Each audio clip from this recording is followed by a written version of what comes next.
A very warm welcome to Study IQ, my dear friends. I am Prashant Mavani. I hope you all are in good. Today is 30th July 2020. I would like to start today's discussion with this quote by Elizabeth Kenny.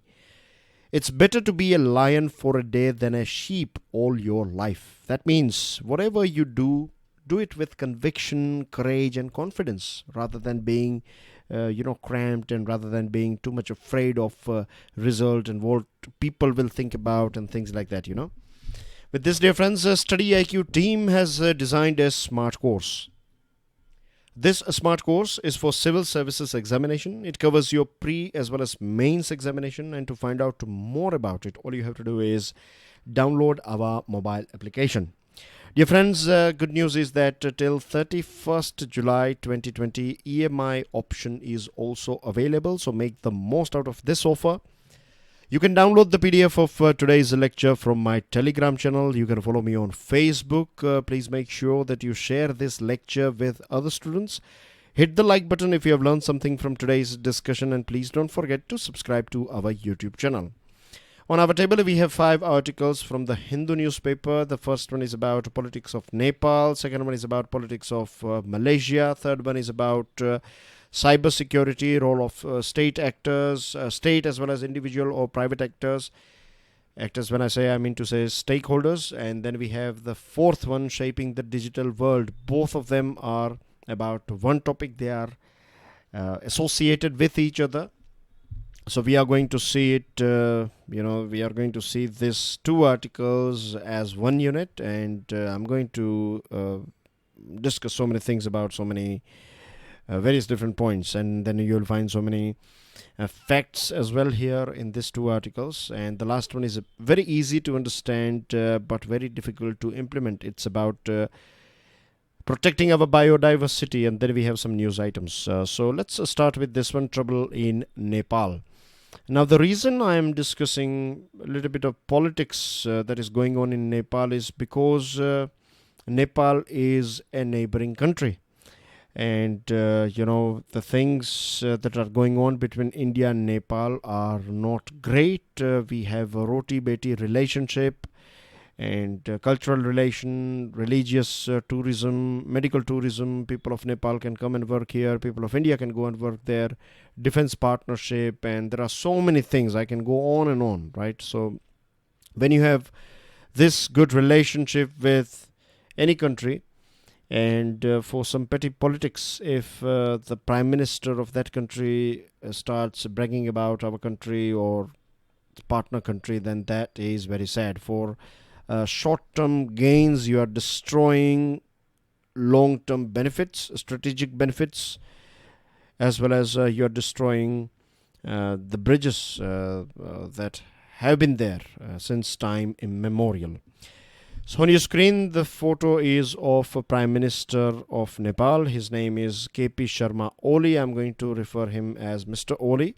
So Mr. Oli is Prime Minister of Nepal. He is in news from last many days because he has said many bad things about India. He has alleged many things. He has said that the things that are going on in his country, political turbulence, is something that India has created, or India is adding more and more fuel to the fire that's going on in Nepal. As far as Nepal is concerned, it's a very politically unstable country. We have seen so many prime ministers, and there are so many issues going on in Nepal, but of course we are not going to discuss all of them. Very briefly, bird's eye view. The main problem at present in the politics of Nepal is that they have this party called Nepal Communist Party, that is the ruling party, that is the party of KP Sharma or Mr. Oli. So he is Prime Minister of Nepal. At the same time, he is NCP chairman, and there are so many people in this party, they are not happy with this thing. They are saying that how can you handle these 2 important posts together? How can you keep both these things with you? Either you stay as a prime minister and leave this NCP chairmanship for someone else, or you can become NCP chairperson and let someone else become prime minister. So of course he's not going to let go of prime minister's chair, but at the same time he does not want to let go this NCP chairperson chair as well.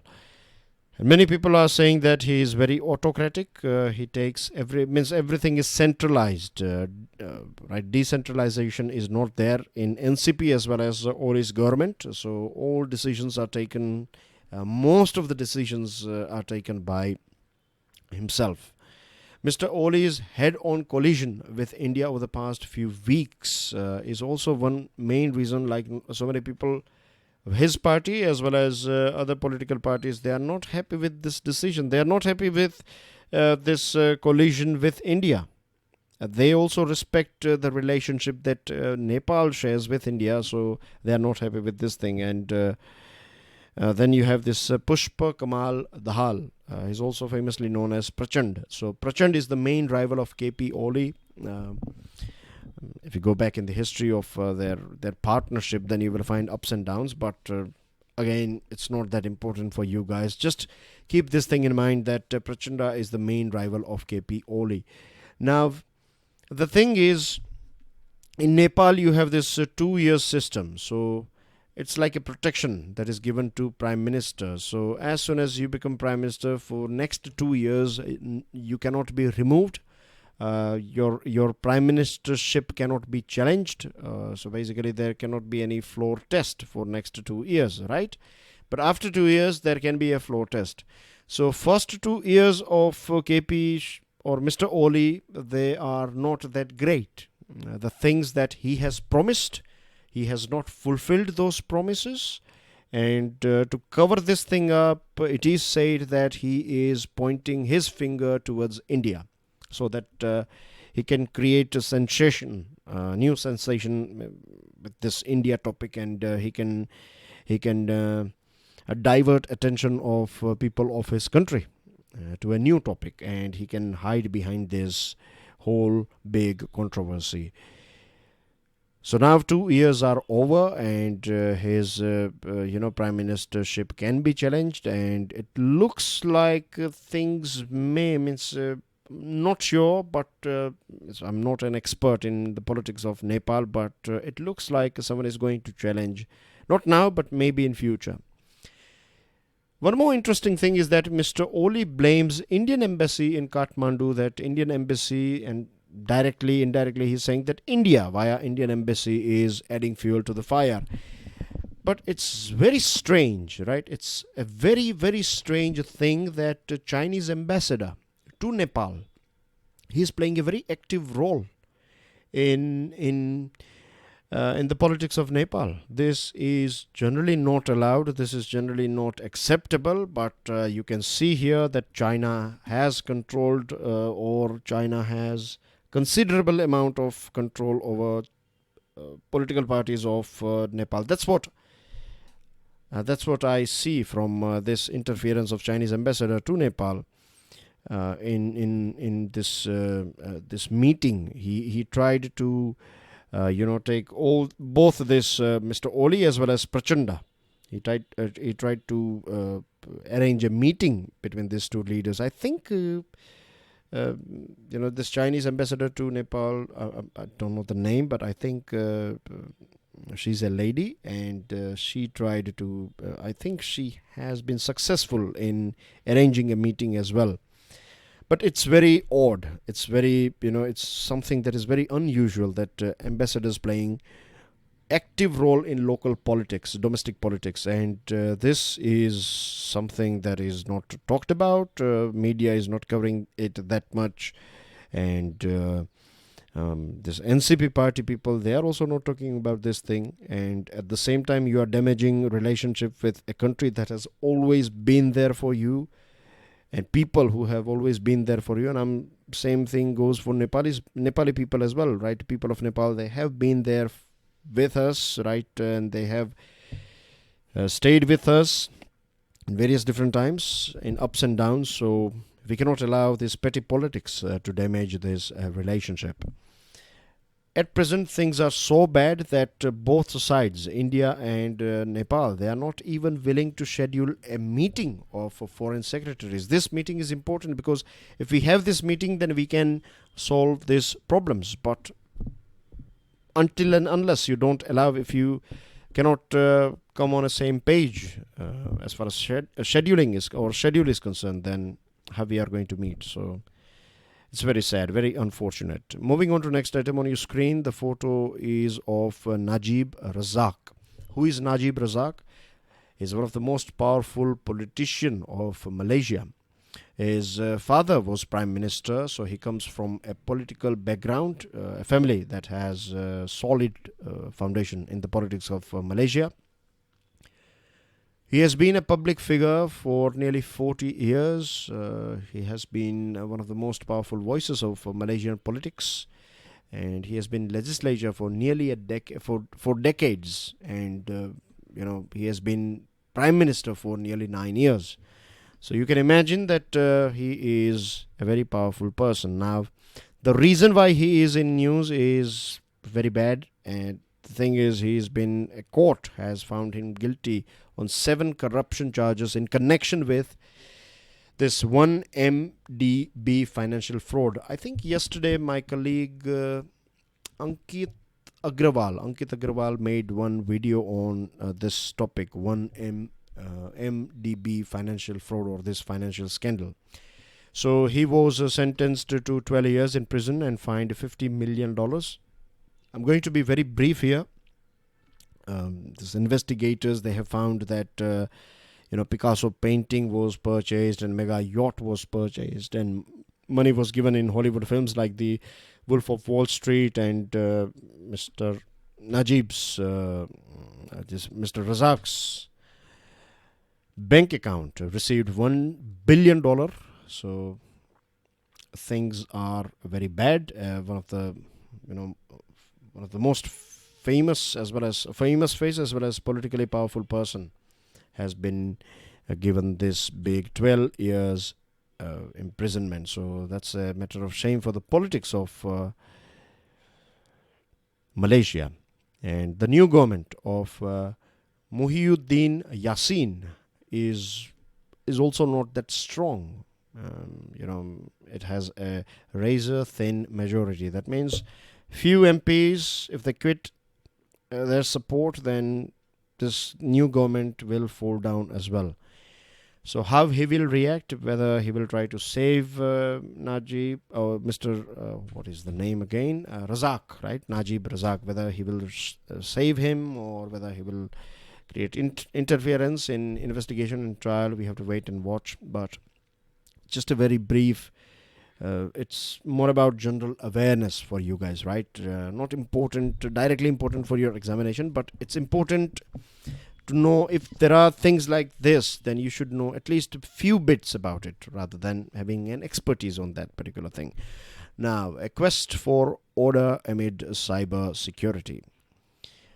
Digital world has been beneficial for a few companies. I'm talking about 2020 so far. We are in about to end 7 months of 2020. So you can say first half of 2020 has been a big boon for Apple, for Amazon, for Microsoft, because they have added more than $1 trillion in their market value. But for some companies, right, after this lockdown and other things, some of them have died. Some of them are in a very bad shape, and some of them are in a state of coma. So best times for some and worst of times for others. Now the problem is the new problem, and when I say new, I'm not saying that cyber attack is something that has just started in 2020. Cyber attack is a very old thing, but the problem is that its sophistication has, we can see a radical change in its sophistication. It has touched a new level altogether. Just observe this statement here. In 1 week of April 2020, a single email provider has sent some 18 million daily malware and phishing emails related to COVID-19.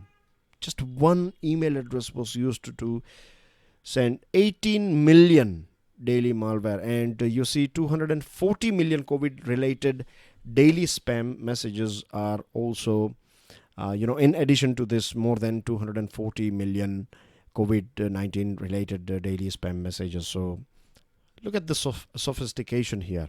And the problem is, it's not just any individual. Nowadays you have this group.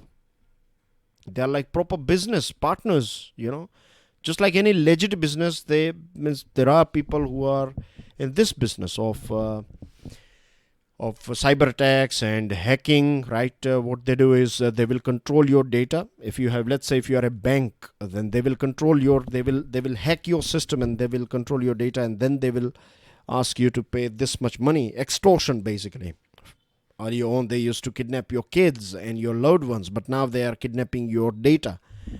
And if you want your data back, then you have to pay them money, or else they will delete it, or they will share it with everyone. And that's what they are doing. Recently, Twitter hackers collected $120,000 in full public gaze, while a ransomware target in California quietly paid 116.4 bitcoins,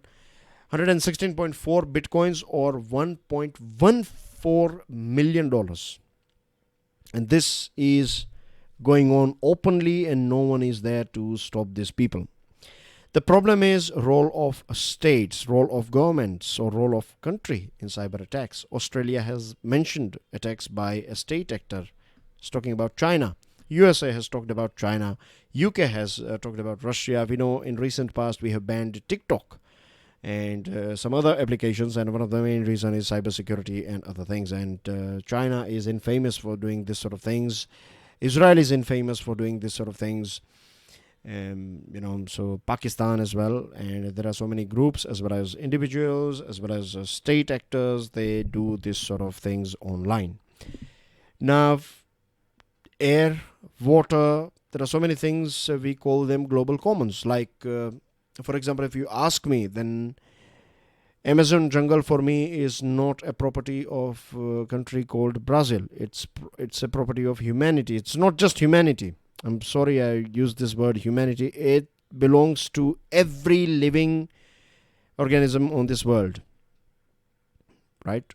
Because Amazon jungles are known as lungs of the planet Earth.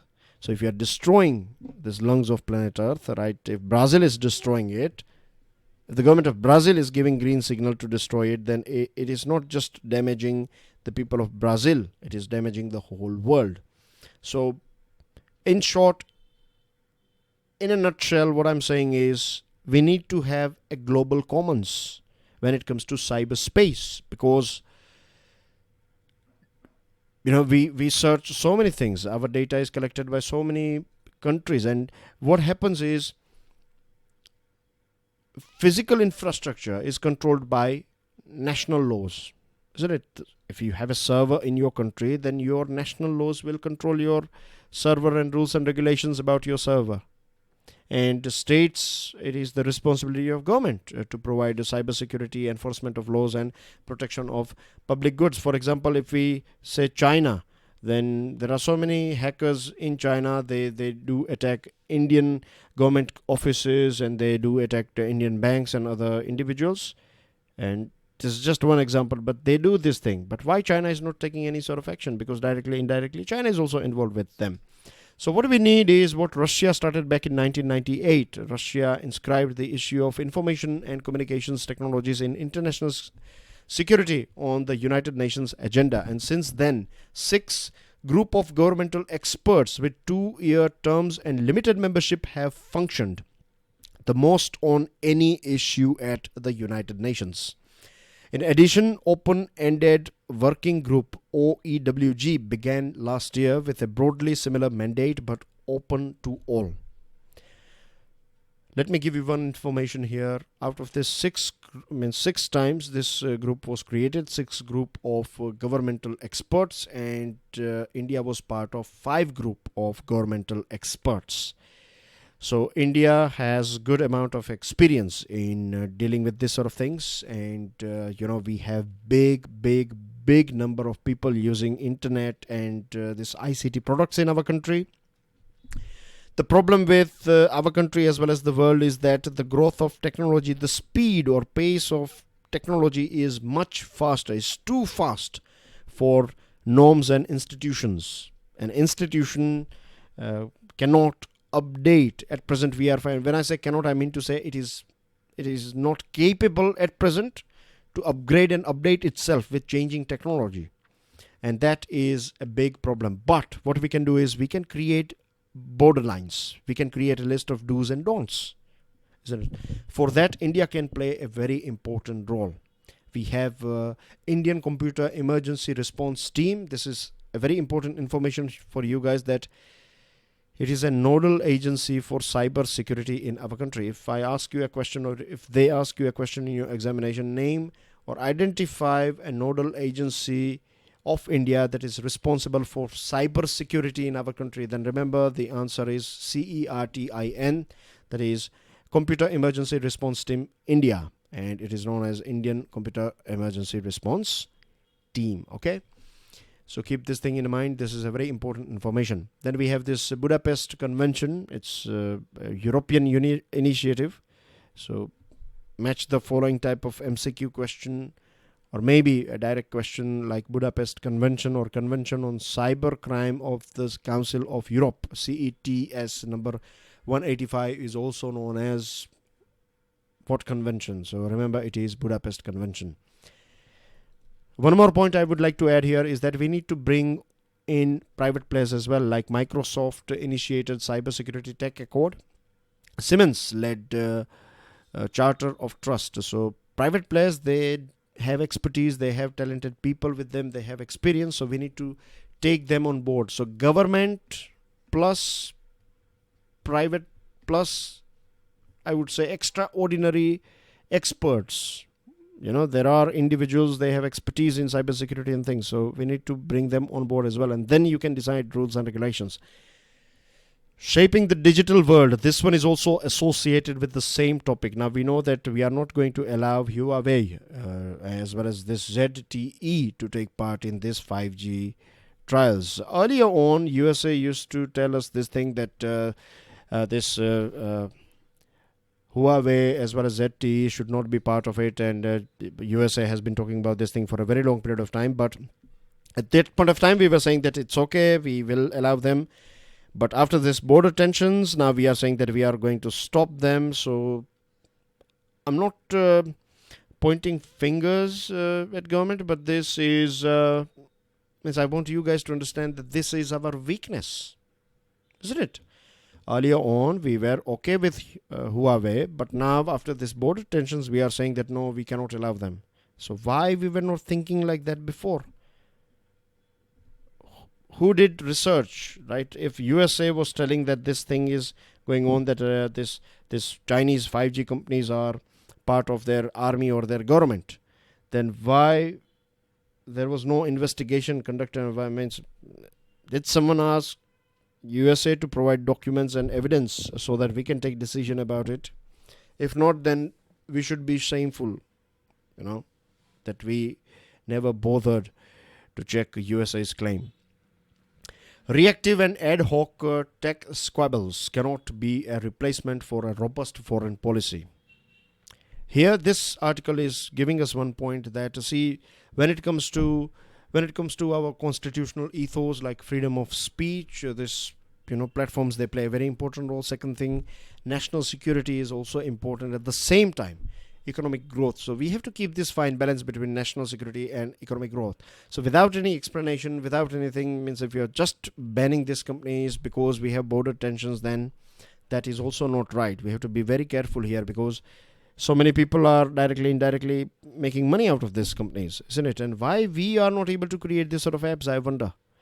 Many times we say that we have most talented people in our country, but when it comes to this sort of apps, it's always foreign companies. Anyway, cyber attacks are rising from state as well as non-state actors. We have just talked about it. So social media companies, early on they used to, means for a very long period of time. Few days ago we were talking about this thing. Remember that they used to say, means people can say anything they like. They will use bad words. They don't care about rules and regulation. They will abuse you online. They will say bad things about women and so many things.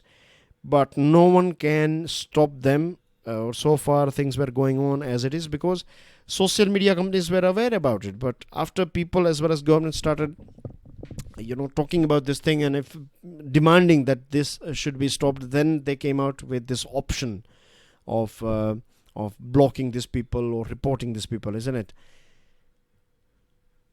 Bottom line is we have some 400-500 million people who are using internet in our country.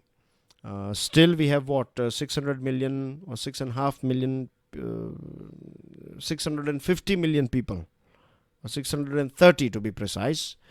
We have this many people still left, if not 6 then 530 million people, because our population is 1.3 billion, isn't it? So precisely 530 or 36 million people. You have a big market. Still they are not using it. So no country would like to skip India. Everyone is interested in India, digital companies as well as this information and communication technology hardware producing companies, because they know that India is a big market, potential is quite big. So this is our strength, as well as we can use this card to play a very important role in a rule shaper when it comes to cybersecurity and other things. And this is the right time for us to start this process of creating rules and regulations, do's and don'ts. I would like to add here this one more point that I told you, that out of this 6 groups of governmental experts, we have been part of 5 groups. So we have good amount of experience about things that have discussions that have gone or done so far. Then they have this Wassenaar arrangement and missile technology control regime. These groups regulate the use and impacts of dual use surveillance technology. So we need to create push for this thing as well, that that these things are not misused. And that's basically everything, right, as far as this article is concerned. Moving on to next item, very easy to understand. See, I'm not going through all the points here, but for new students, the reason I'm explaining this one is for new students, or else we are already done with articles. But anyway, human beings, right, we have destroyed so many species, plants and animals, as well as other small tiny species, insects as well. And because of this thing, we have this destructive tendency has created holes, big holes in this wall that has kept human beings as well as wildlife away from each other. Now what we are doing is we are penetrating into jungles, we are clearing forest to create agriculture as well as manufacturing land. So in this process of so-called development, we have destroyed so many species, and this is one of the main reasons. Scientists believe that loss of biodiversity as well as wildlife trade have strong linkages with emergence of epidemics like Ebola, bird flu, MERS, SARS, Nipah, coronavirus, COVID-19, etc. 2 hypotheses have been discussed, that A, virus jumped from bats directly to humans, or from bats to pangolins and then humans. The sad thing is that illegal smuggling is still going on. People are still consuming wildlife. They are using it for some sort of rituals as well. So this is very unfortunate. We need to follow this one health approach, not just human health, but health of wild animal, domesticated animal, as well as the environment is important. If environment is not okay, then all these other species or other people, or not people, of course, people, wildlife as well as domestic animals, all of them are going to suffer.